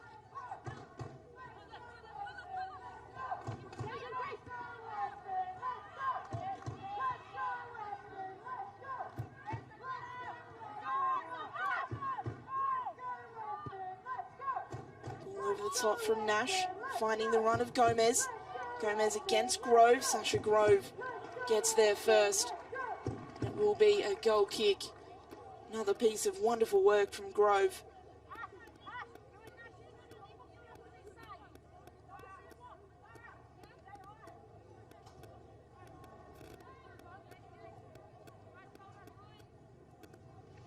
You can see here the Central Coast Mariners just dropping off and allowing Western United to have that ball. And do you think that's a concession of the way that Western United have been controlling this game, that at this point the Mariners may well be happy with a draw?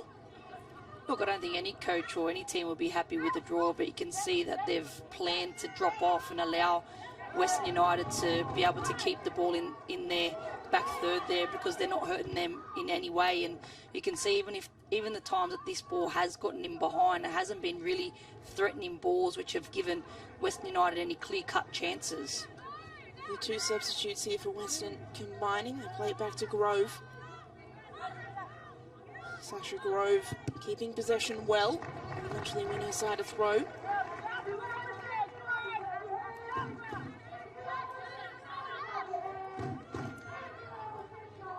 Ball into Johnson. Carly Johnson takes the strike, lifting off the crossbar. Zimmerman following up. Almost out of nothing there. Carly Johnson came so close to finding that goal. We said before there was power in her boots. Well, that almost dropped perfectly underneath the crossbar.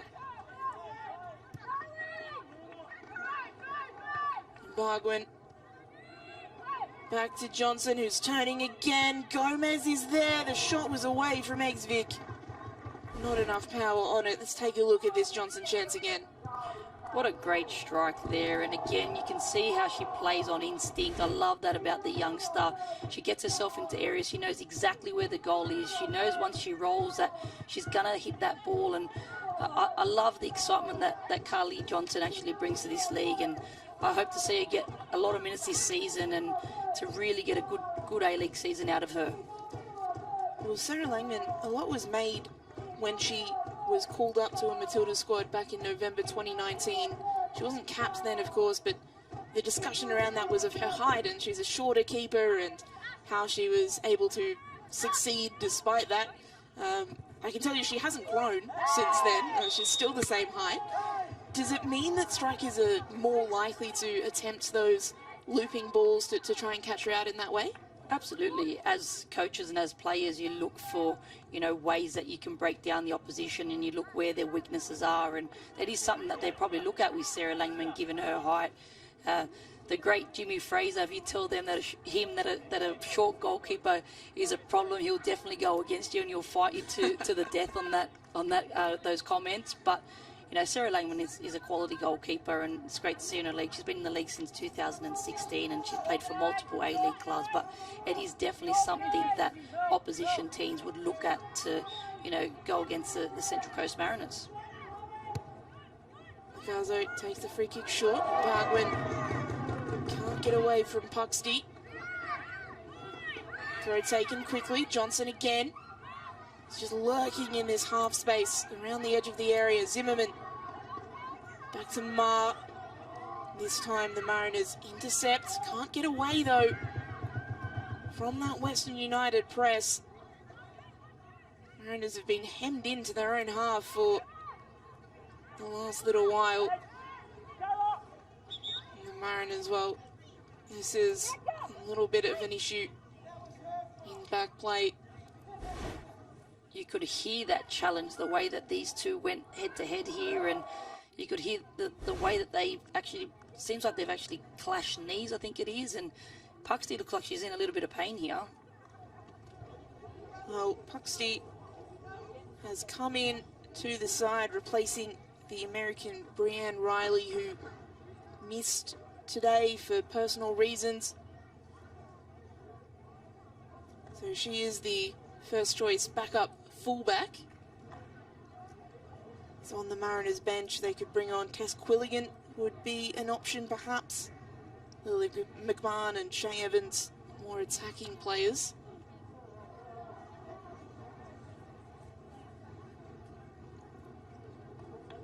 It's good to see her up. She's chatting to the physio now. We'll see if she can return to the pitch.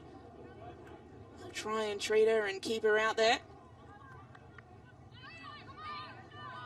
Getting some strapping on that knee, so hopefully she's okay to continue once that's all sorted. All right, everybody. Nothing just for now.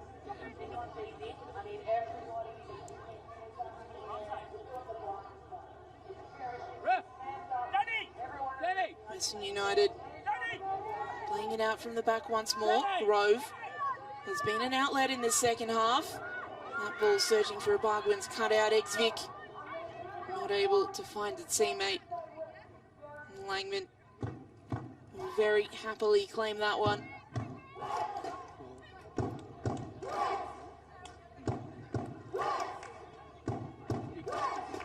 It's great to see Puxty back on the pitch, so Leah Puxty okay to continue. Brooke Nunn. Lovely touch to get around one. Gallage now. Runners in the middle. Ball delivered. Cleared away Exvik. Able to take it out of the Western United penalty area. Opportunity still on for the Mariners. Nunn cutting inside. A shot on her left. Goes wide.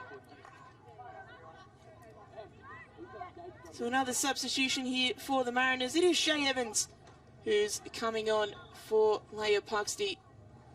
That will mean, no doubt, a little bit of a reshuffle at the back. Shay Evans, an attacking option. Scored 5 goals in the New South Wales NPL this season. Only 12 appearances though, and only 7 of those starts, given her Ninja A-League commitments. She's played for Sydney FC, for Adelaide United, and now her second season at the Mariners. Scored in the league in her first season, hasn't scored since, so she'd love to change that today. She sure would. Like any striker, you want to get on the pitch and you want to be able to score goals, and it's great to see Shay Evans back in the Ninja A-League, and back on the pitch, as we know, as a youngster. Well, she is still quite young, but you know, when she really first broke through at Sydney FC, that there was a lot of hype around her, and she did take a little bit of time away from the game. So to see her back in the game and back playing in this league, it's great to see. Still only 23 years of age, Shay Evans, so she would love to score her first goal for the Mariners tonight.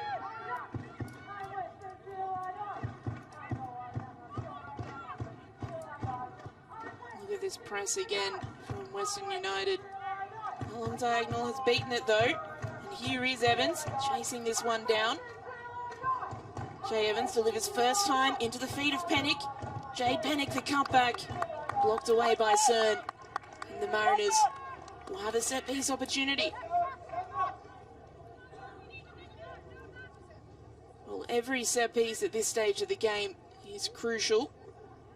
Every opportunity at this stage of the game is crucial because every player on the pitch will be thinking this could be the one. It sure is, and we always know from any set piece that you need to be in full concentration mode and understand what your roles and your responsibilities are, and we know that coaches these days take a lot of time in their set pieces. Ray's delivery, a floater. Evans is involved. Bargwin, though, is the player who comes away with it and is fouled as she is running away from the ball. Gomez was the player who fouled her. Western United players saying, well, maybe this should be a yellow card. What do you think of that, Kath? They are definitely calling for that, and you can see Gomez there. She's not shying away from any tackle. She loves winning a battle, and she's got to be really careful here because, as we know, she's on a yellow card. Well, they've really got a case there. One of the factors that the referee would have used in determining not to give the yellow card then was the fact that it was so close to Western United's penalty area. But you imagine if that had been a bit further up the pitch, that second yellow card may have been produced there. Absolutely. There was no ball in that tackle at all, and you could see that a bit of frustrations there at Izzy Gomez, but she's definitely got to be careful for the rest of this game. Western United again striding forward. Gomez again involved. This time wins the ball cleanly. None. I love seeing this of Izzy Gomez on the pitch. I've known Izzy since she was a youngster coming through the ranks at Western Sydney Wanderers, and she was such a quiet and shy girl. But once she gets on that pitch, she's, you know, it's a different Izzy that she brings. And to see her in this Ninja A-League and to really find her home at Central Coast Mariners, I think she's been fantastic over the last couple of seasons for the Mariners. Johnson delivering a cross in. Annabelle Martin did really well to get that ball away from the Bargwin player. Goes to ground in the box, Exvik. Penalty not awarded. Play continues with Evans on the ball. All the way back to Langman.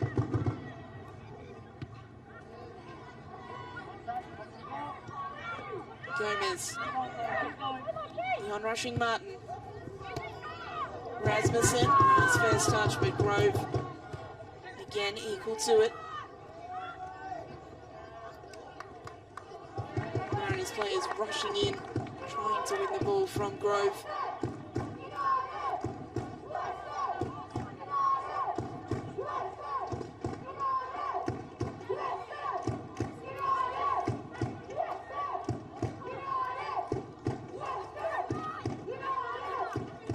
Grove's throw. Bargwin kept it in. Been a lot of play between Bargwin and Exvik, the two substitutes.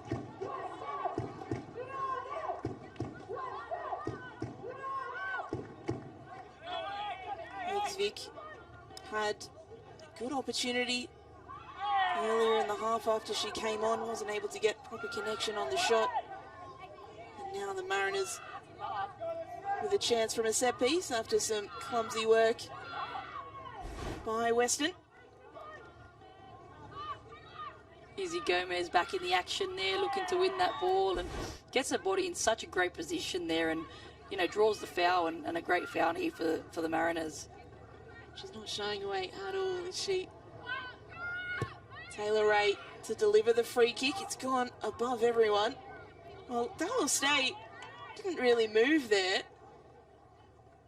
It's a bit like in cricket, there's good leaves and bad leaves.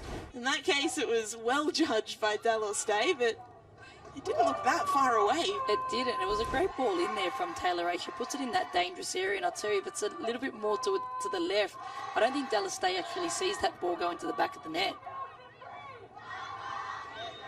Well, she will claim it as her fantastic judgment as a goalkeeper. She knew exactly where the ball was going and was never in danger.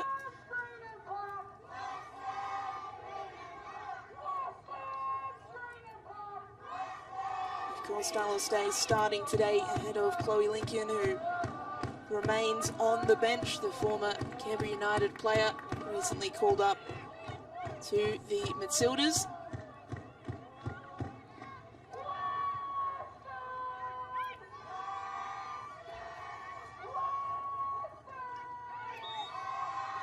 Cern fouled as she's tried to take the ball up the pitch. Again, arms in the air. She believes there should have been a yellow card here for Rasmussen. Perhaps for Evans as well. Perhaps for either.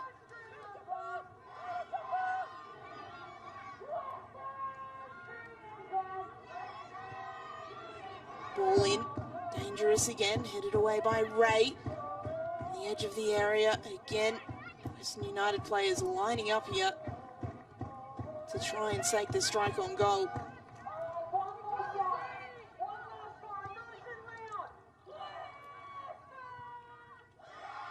Ligazzo. Chloe Ligazzo. Her cross ineffective. And Langman will have the goal kick. Well, time running out for both sides, but it'll be Western United who are perhaps the team feeling more aggrieved that they haven't been able to put one in the back of the net.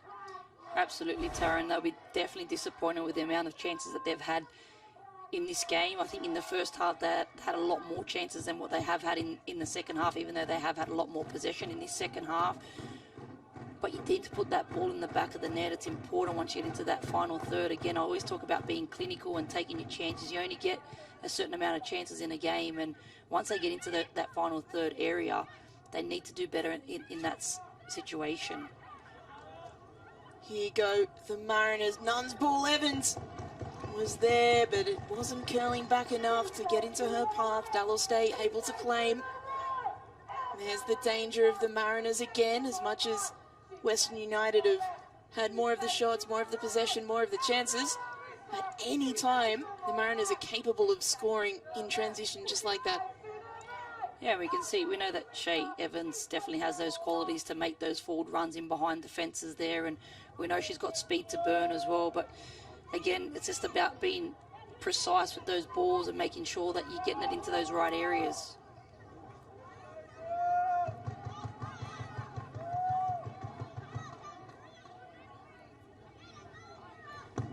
Zimmerman's been busy today. They throw up the line to Johnson.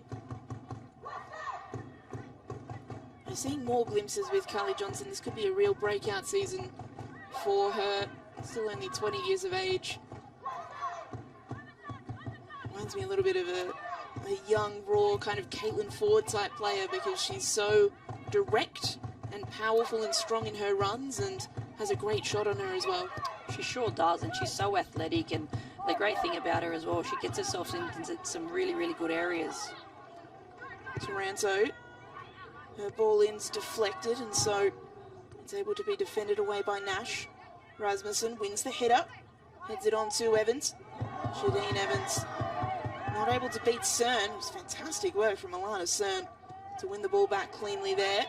Nice touch from Bargwin. Johnson has the ball taken away from her by Exvik. Eventually, the Mariners win the ball back. Jess Nash on a run here.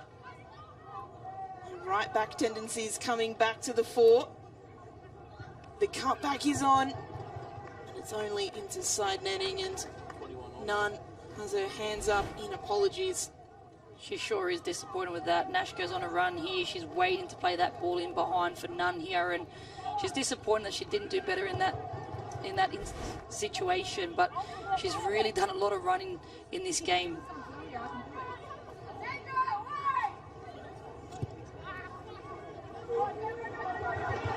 Over the top, Bargwin is chasing. She gets there, Sandra Bargwin is brought to ground.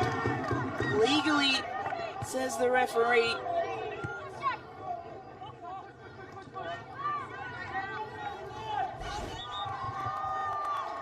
see here, it's a bit of a battle there between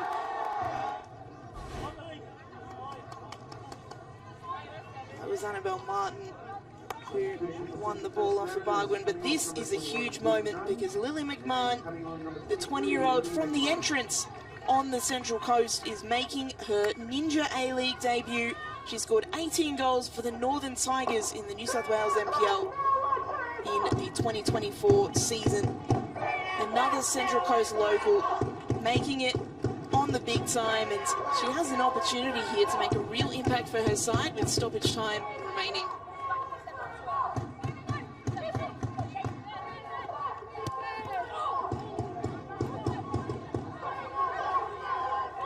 Vic is fouled, so Mariners with the opportunity, Western United with the opportunity to take another free kick. It was Brooke Nunn was the player who was withdrawn. She was so influential in the first half, was probably tiring a little bit in the second half, so she's come off in fresh legs in the form of McMahon.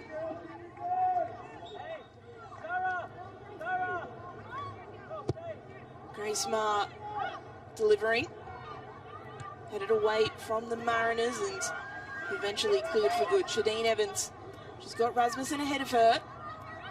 Instead, she'll hold the ball up here and wait for the overlapping run. We'll find McMahon. McMahon looking central, but that ball intercepted.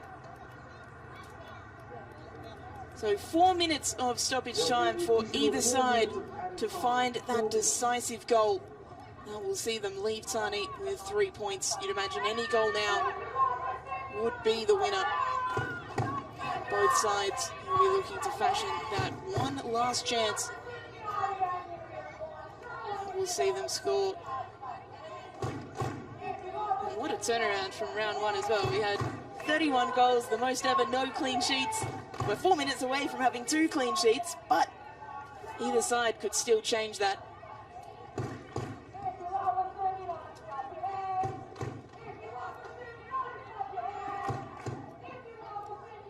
Throw in, headed away by Western United's defence.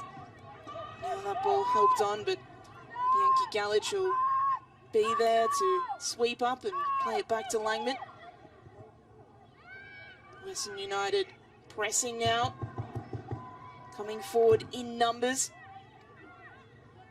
They're the team really pushing for those 3 points. Nice turn though in midfield, that ball not able to get through the Western United defence. Here's Martin to have another crack at it. Martin's ball misses Ray, goes all the way through to Zimmerman. Zimmerman's ball can only find Langman. So we're at 91.5 minutes at the moment.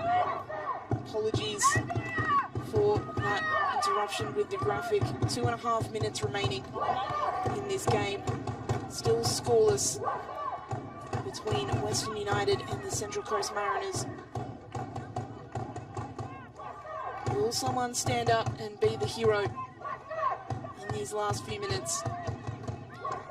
This is where you start to look for those game changes when you make those substitutions. You've got some fresh legs coming out there, you know, the likes of McMahon or Shay Evans, to be able to, you know how they can use their qualities and look for this winner here for the Mariners side. Langman happy to take up some seconds and then launches it forward. Lovely touch, Gomez. Isabel Gomez beats 2. Tries to play that ball through. A good interception now. Rasmussen. Martin. Back to Rasmussen. Annalise Rasmussen. Well, was in 2 minds there. She was too far away for the shot, and the pass just didn't have enough accuracy to find the teammate.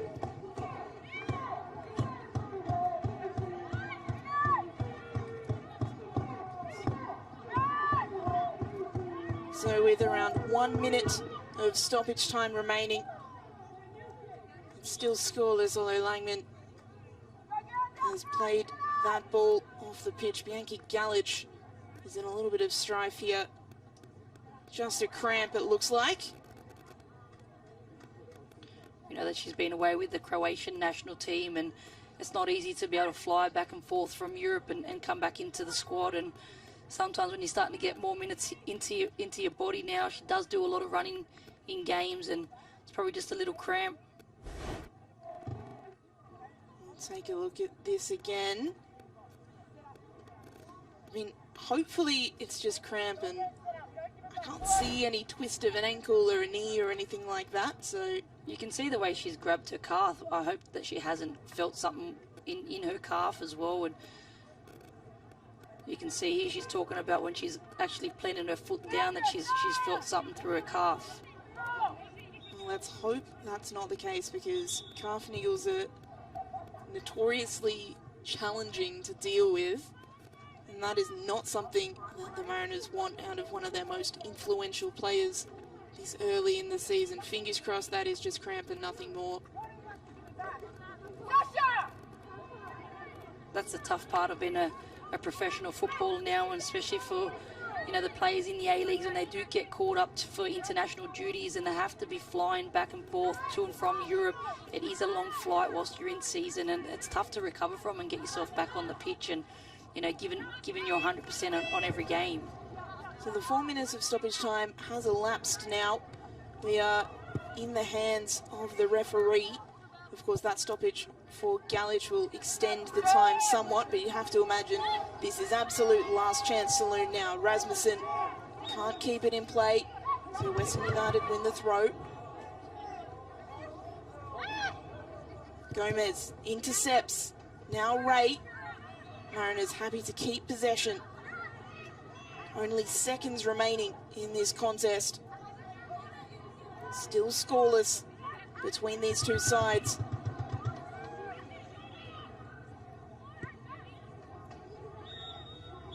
And scoreless it will remain. Well, an exciting 90 minutes in Tarneit. It was Western United who were the team on the front foot for the majority of the game. But after a round one with the record amount of goals in a round, we have our first game of round two that ends scoreless. So full time at Ironbark Fields. As both coaches shake hands, it is Western United 0, Central Coast Mariners 0. So let's take a look at these highlights, Kath. There were plenty of them, but no goals to show for it. There sure were. You can see Zimmerman here. She gets on the ball and she finds Chloe Lagazo. And we know, as we always say, Chloe Lagazo in space will look to, you know, strike from that distance there. And especially in the first half, I'm sure that both teams were disappointed with the chances that they did have in front of goal, that they didn't put any away. Well, Chloe Lagazo, as always, highly influential for Western United, as was Carly